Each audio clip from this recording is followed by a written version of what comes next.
So here the question is constrained subsequence sum, where we are provided with an array nums and a constraint k, where in a subsequence we cannot skip more than k elements to get a subsequence sum.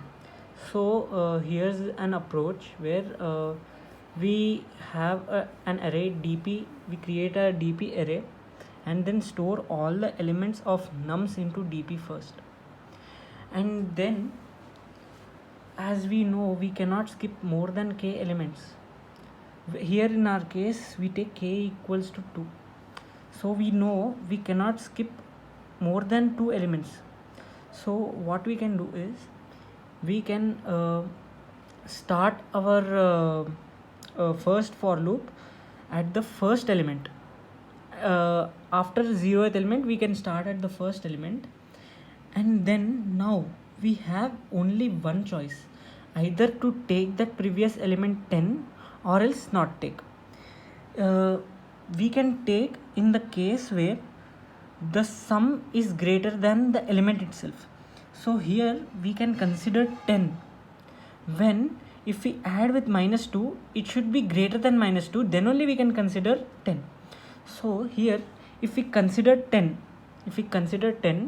the sum will be the sum will be 8, and if we don't consider 10, the sum will be minus 2.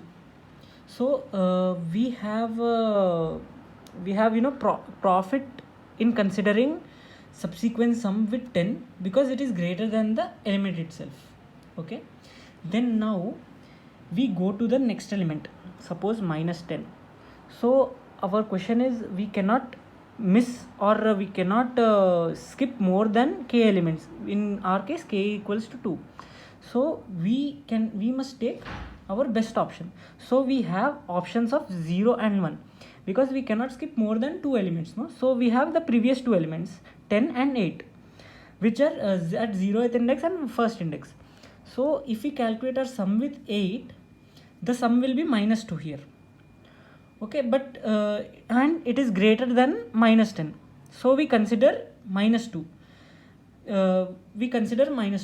But then again, if we consider 10, okay, minus 10 plus 10 will become 0, which is greater than minus 2. So the maximum possible subsequent sum at index 2 from the previous 2 options is 0, not minus 2, because 0 is greater than minus 2. So here we have 10, 8, 0, minus 5 and 20. So at the third index we have minus 5. So again we have two options, either again we have two options where we have 8 and 0. If we add minus 5 and 0, minus 5 is the sum, so we aren't getting any maximum value. But if we calculate the sum of 8 and again minus 5, we get a maximum value of 3, which is greater than minus 5. So here we can get a maximum subsequent sum of 3 till this index. Okay, then we move on to the fourth index 20. So we have again two choices, minus 5. So here it was 3. Now 3 is the maximum sum till here, and 0. So by adding 20 and 3, we will get 23 as maximum, and if we consider another option 20 and 0, we get only 20. So in 20 and 23, 23 is maximum. So the maximum subsequence constraint sum here will be 23 for this question.